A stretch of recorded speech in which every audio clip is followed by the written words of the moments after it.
ఏలూరు జిల్లాలోని ప్రముఖ పుణ్యక్షేత్రం ద్వారకా తిరుమల శ్రీ వెంకటేశ్వర స్వామి దేవస్థానంలో గ్యాస్ కొరత సమస్య తలెత్తింది. ఆలయంలో నిత్యం వేలాది మంది భక్తులకు అన్నప్రసాదం, అన్నదానం వంటలు తయారు చేస్తుంటారు. ఈ వంటల కోసం రోజుకి సుమారు 20 నుండి 30 గ్యాస్ బండల వరకు వినియోగించనున్నట్లు సమాచారం. అయితే అంతర్జాతీయ స్థాయిలో జరుగుతున్న ఇరాన్, ఇజ్రాయెల్ యుద్ధం ప్రభావం గ్యాస్ సరఫరాపై పడుతున్నట్లు తెలుస్తోంది. గ్యాస్ సరఫరాలో అంతరాయం రావడంతో దేవస్థానం వంటశాలలో ఇబ్బందులు ఎదురవుతున్నాయి.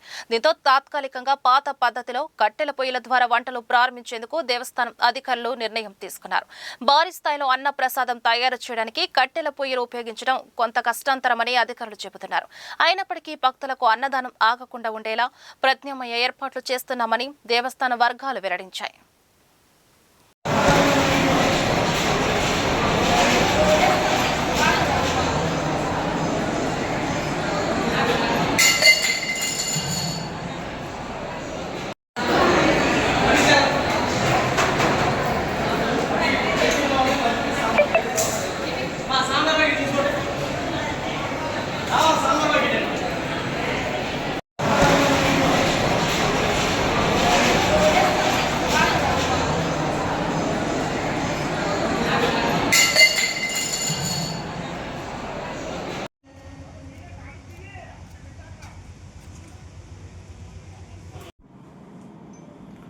ఏలూరు జిల్లా ద్వారకా తిరుమల గ్రామంలో చేస్తున్నటువంటి శ్రీ వెంకటేశ్వర స్వామివారి దేవస్థానం నందు అన్నదానం నిమిత్తం, అలాగే దేవాలయము పరితరం స్వామివారి నివేదన ప్రసాదాల వినియోగం నిమిత్తం కూడా సుమారు మేము భక్తుల రద్దీని బట్టి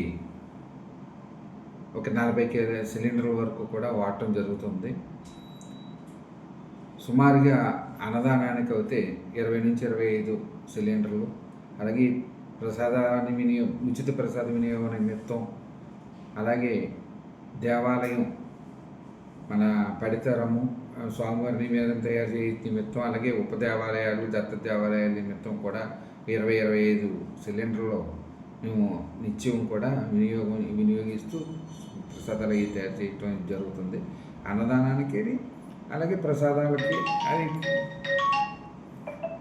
సుమారుగా మేము 20-25 సిలిండర్లు వాడుతాం. అదేంటంటే ప్రస్తుతం వరకు కూడా మాకు మరి ఏజెన్సీ వారు నిత్యం కూడా నిన్న వరకు కూడా సప్లై చేయడం జరిగింది. మా దగ్గర ప్రస్తుతానికైతే ఇవాళ కూడా మాకు ఏమీ డెఫిసిట్ లేదు. ఈ రోజున కూడా మనకి డొమెస్టిక్ సిలిండర్లు అయితే రాలేదు, కానీ కమర్షియల్ సిలిండర్లు కూడా సప్లై చేయడం జరిగింది. మేము వాళ్ళకు కూడా రిక్వెస్ట్ చేసాం. వాళ్ళు కూడా మరి స్వామివారి భక్తులని దృష్టిలో పెట్టుకుని వాళ్ళందరికీ కూడా స్వామివారి నివేదనకి, అలాగే ఉచిత ప్రసాద వినియోగం నిమిత్తం తయారు చేయడానికి, అలాగే మరి స్వామివారి దగ్గరికి వచ్చే భక్తులు ప్రసాదాలు తీసుకుంటాక అన్నదాన నిమిత్తం కూడా ఏమీ ఇబ్బంది కలగకుండా మాకు ఇబ్బంది లేకుండా ఉండటానికి ఈ వినియోగంలో వాడటానికి కూడా వాళ్ళు మా మీద కొంచెం దేవస్థానం మీద కొంచెం ప్రత్యేక శ్రద్ధతోటి వాళ్ళని రిక్వెస్ట్ చేయడం జరిగింది. వారు కూడా మాకు ఈవెంట్ వరకు కూడా మాకు కొంచెం ఇంపార్టెన్స్ ఇచ్చి దేవాలయానికి సిలిండర్లు మనకి సప్లై చేయడం జరుగుతుంది.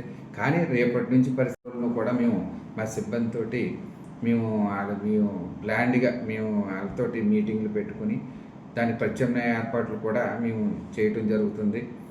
ప్రస్తుతం ఏంటంటే గ్యాస్ ద్వారాగా స్టీమ్ పెట్టి స్టీమ్ని జనరేట్ చేసుకుని స్టీమ్ ద్వారాగా అన్నదానానికి వినియోగానికి మేము ఉపయోగించడం జరుగుతుంది. గ్యాస్ సిలిండర్లతో ప్రసాద వినియోగాలు కూడా చేయటం జరుగుతుంది, తయారు చేయటం. అదిని మళ్ళీ ప్రస్తుతం ఏం చేస్తామంటే మేము అనుకునేది ఏంటంటే ఒకవేళ గ్యాస్ ఏమైనా స్కెర్సిటీ వచ్చిన పరిస్థితుల్లో కట్టెలను వాడుకొని కట్టెల ద్వారాగా స్టీమ్ జనరేట్ చేసుకుని స్టీమ్ ద్వారాగా అన్న ప్రసాదాలన్నీ తయారు చేయడానికి స్టీమ్ మామూలుగా ప్రసాదాలకు మట్టికి కట్టెలు పోయి వాడుకుంటా కూడా మేము ప్రత్యేక ఏర్పాట్లన్నీ కూడా చేస్తాం. బహుశా అది రేపటి నుంచి మేము పర్చేజ్ చేస్తున్నాం. కొన్ని ఆల్టర్నేటివ్ కూడా మీ కట్టెల పొయ్యిని ఉపయోగించుకోవడానికి కూడా ఆల్టర్నేటివ్ కూడా అరేంజ్మెంట్స్ మేము ఈవేళ రేపట్లో కూడా చేసుకొని, ఒకవేళ ఇటువంటి పరిస్థితులు కనుక గ్యాస్ మాకు సప్లై అనేది ఆగిపోతే కనుక భక్తులకు ఎటువంటి ఇబ్బంది కలగకుండా ఉన్నందుకు అన్ని ఏర్పాట్లు కూడా మేము మా ఉన్నతాధికారుల ఆదేశాల ప్రకారం ఈ విషయంలో కూడా ఉన్నతాధికారులు మాకు దిశానిర్దేశం కూడా చేయటం జరిగింది. అలాగే మన యాజమాన్యం కూడా దీని మీద రోజు నిరంతరం కూడా వాళ్ళు మాతో చర్చిస్తున్నారు. మేము తగిన ఆల్రెడీ కొంత కట్టెలను కూడా మేము అక్కడ తెప్పించడం కూడా జరిగింది.